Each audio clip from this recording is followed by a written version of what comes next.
many things are off in the present Indian GST. The first is there's a large number of rates. There are rates at zero, there are very high rates, there are cesses, there are entire sectors that are exempt, like electricity is exempt, the petroleum sector is out, the real estate sector is out. So there are many pieces that were excluded. So the base was not comprehensive. That violates one of the principles. It's not a single rate. That violates one of the principles. And it's not a low rate. The rates were astronomically high.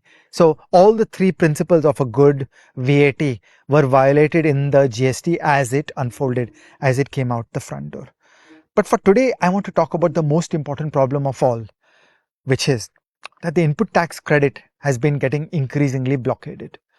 Okay, so the way I described it to you, the movement of input tax across stages of production is the heart and soul of VAT. It is the beating heart of VAT. If you don't have correct handling of input tax credit, then it's not a VAT. Then you're back to production tax. You're back to cascading taxes. Okay, there are many aspects in which the blockage of ITC, the blockage of input tax credit, has started happening.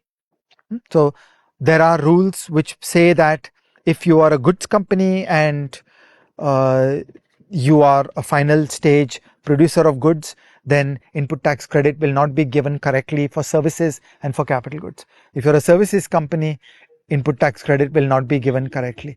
There are many things which are at 5% GST, which would make you excited. Wow, 5% is a low rate. But then the taxman giveth and the taxman taketh away.